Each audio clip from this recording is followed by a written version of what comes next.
Buenos días, yo soy la doctora Pilar Robles Lomelín y hoy voy a presentar el proyecto de mi tesis titulado Asociación entre el patrón metabólico en PET-CT18-FDG preoperatorio y libertad de crisis posterior a cirugía de epilepsia del lóbulo temporal.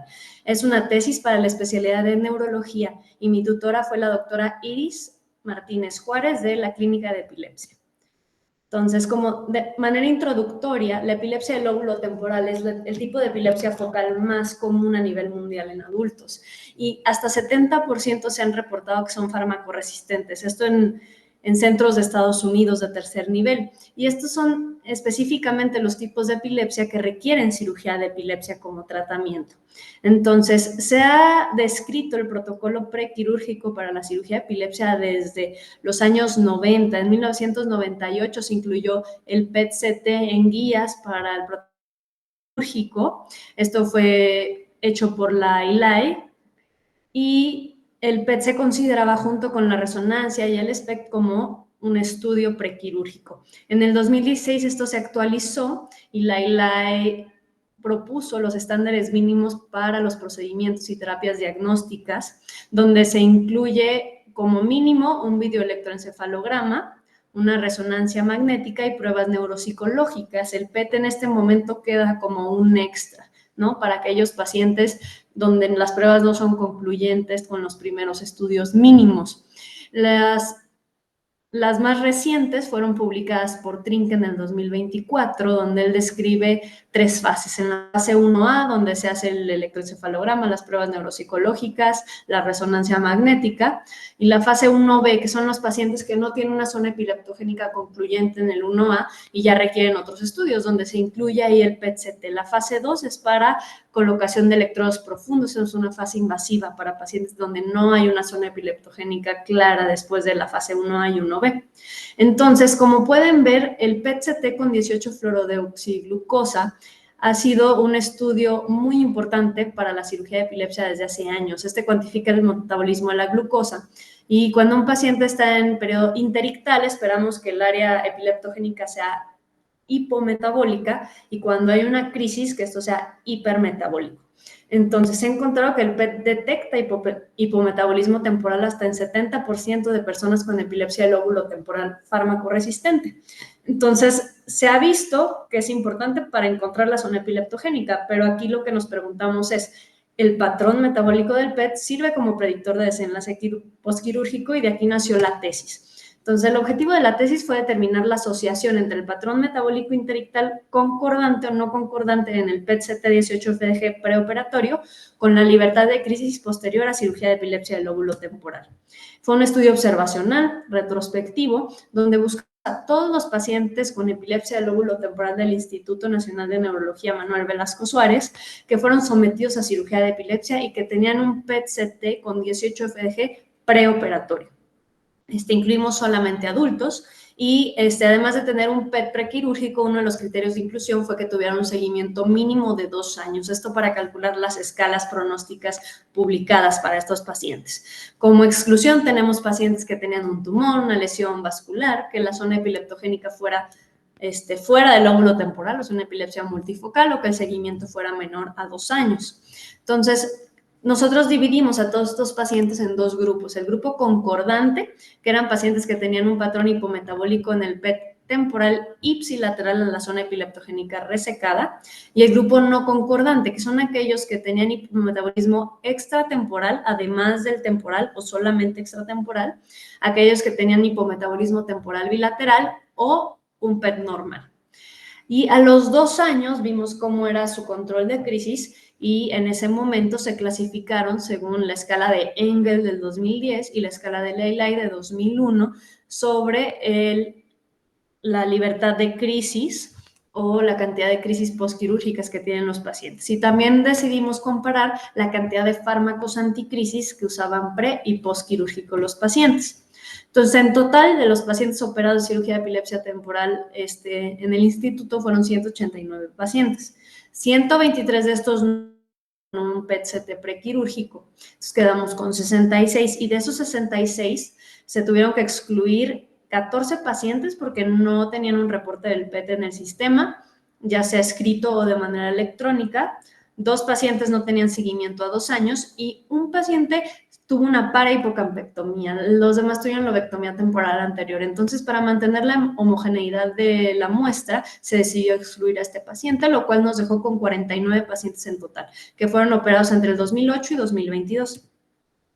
Estas son las características demográficas de los grupos. Como pueden ver, concordantes tuvimos 28 pacientes, no concordantes fueron 21, y la demografía de los grupos fue muy parecida, no hubo ninguna diferencia significativa entre sexo, edad a la cirugía, cuáles tenían lateralidad diestra, cuántos años tuvieron desde el diagnóstico de la epilepsia a la cirugía, que más o menos la mediana fue de 23 años de diagnóstico de epilepsia a cirugía en todos los pacientes. Tampoco hubo diferencia entre las crisis mensuales pre o postoperatorias y la mayoría tuvieron resección del lóbulo dominante. Esto quiere decir el izquierdo en la mayoría.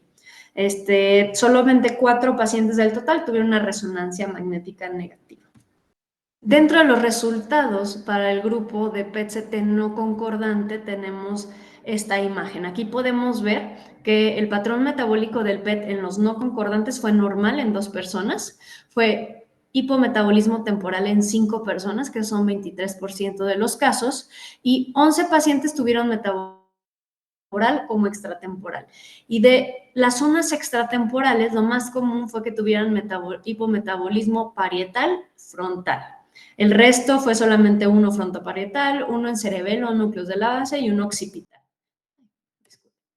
Y dentro de los pacientes que tuvieron un patrón metabólico exclusivamente extratemporal fueron 3. De estos, uno fue frontal y 2 fueron parietales. Ahora, cuando comparamos el resultado de los grupos en cuanto a Engel o Eli, hicimos 2 comparaciones. Primero, comparamos a personas libres de crisis, esto quiere decir un Engel 1A o un Eli 1, con personas con crisis persistentes, que son el resto de los grupos, no Engel 1A y no Eli 1. Y como podemos ver en esta gráfica, no hubo una diferencia significativa al comparar a estos pacientes entre PET concordante y no concordante. Aquí podemos ver la comparación que hicimos entre cada grupo, no solo 1A versus el resto, más bien comparando todos los grupos, tanto de Engel como de Eli, y se puede ver que la diferencia tampoco fue significativa estadísticamente. Finalmente, comparamos el cambio de fármacos anticrisis entre el grupo concordante y no concordante. Las diferencias tampoco fueron estadísticamente significativas, más o menos. En el grupo concordante usaban 3 fármacos anticrisis preoperatorios y fue postoperatorio 2 fármacos. Y del no concordante, de 3 fármacos pasaron a 1. Entonces, ¿qué nos dicen estos resultados? Pues nosotros no encontramos una diferencia estadísticamente significativa entre el enlace postquirúrgico a 2 años entre personas con patrón metabólico en el PET concordante o no concordante. Ahora, cuando hicimos la discusión, nos pusimos a investigar estudios previos que vieran sobre el efecto del patrón metabólico del PET y el desenlace postquirúrgico. Y sí hay evidencia en otros estudios de la utilidad del PET-CT cuando los pacientes tienen estudios iniciales incongruentes. Y se ha reportado que añadir el PET puede mejorar los desenlaces. Sin embargo, a diferencia de nuestro estudio, ellos usaron algunas modalidades de imagen adicionales. Por ejemplo, hay estudios que usaron una resonancia magnética funcional, un SPECT, además del PET-CT, y otros usaron un PET-CT cuantitativo, que eso es una limitación de nuestro estudio, porque aquí solamente tenemos la valoración cualitativa de la imagen. Entonces, ¿cuál es la utilidad de nuestros resultados? Pues esto no implica que el PET no tenga un papel importante en el protocolo prequirúrgico de personas candidatas a cirugía de epilepsia. O sea, se sabe que es un estudio útil. Sin embargo, cuando hay suficiente congruencia entre los estudios prequirúrgicos como resonancia y electroencefalograma, tal vez el PET se podría reservar para pacientes que sean cuidadosamente seleccionados y no para todos, que es lo que hacemos ahorita. Entonces, cuando hay una duda razonable de dónde está la zona epileptogénica tras la evaluación inicial, ahí plantearnos pedir un PET, ¿no? Entonces, en países de bajos recursos como el nuestro, tal vez omitir un PET prequirúrgico puede reducir el tiempo a cirugía y los costos institucionales. Como les mencioné, el tiempo a cirugía es de 23 años ahorita. Entonces, lo más importante para el pronóstico de los pacientes es el tiempo de diagnóstico a cirugía. ¿Cuáles son las limitaciones de nuestro estudio? Pues primero es un diseño retrospectivo, la muestra está limitada, es una muestra pequeña, perdimos muchos pacientes por ausencia de reporte de PET y también antes del 2013 los PET se mandaban a hacer al Instituto Nacional de Cancerología, entonces el equipo que ahorita valora los PET sí es el mismo del 2013 para acá, pero estos estudios previos tal vez tenían alguna variabilidad interobservador. No tenemos un estudio cuantitativo de PET, como ya lo mencioné, y pues prácticamente esas serían las limitaciones de nuestro estudio. Entonces, ¿cuáles son las conclusiones de esto? Pues ajustar los requerimientos mínimos para cirugía de epilepsia puede acortar los tiempos de diagnóstico a la cirugía, que es lo más importante para los pacientes. El PET es útil para evaluar la zona epileptogénica en candidatos a cirugía, los estudios previos lo han corroborado, pero cuando hay concordancia del patrón de todos los estudios previos, tal vez es un estudio que se pueda omitir. Y vimos que no hay una diferencia significativa entre un PET concordante o no concordante. Este estudio de tesis lo publicamos en la revista Epilepsy and Behavior este año. Aquí está pues completa la publicación para quien quiera verla. Y pues muchas gracias, eso sería todo, y muchas gracias especialmente al equipo de la Clínica de Epilepsia que me ayudó a llevar a cabo esta tesis y publicarla finalmente.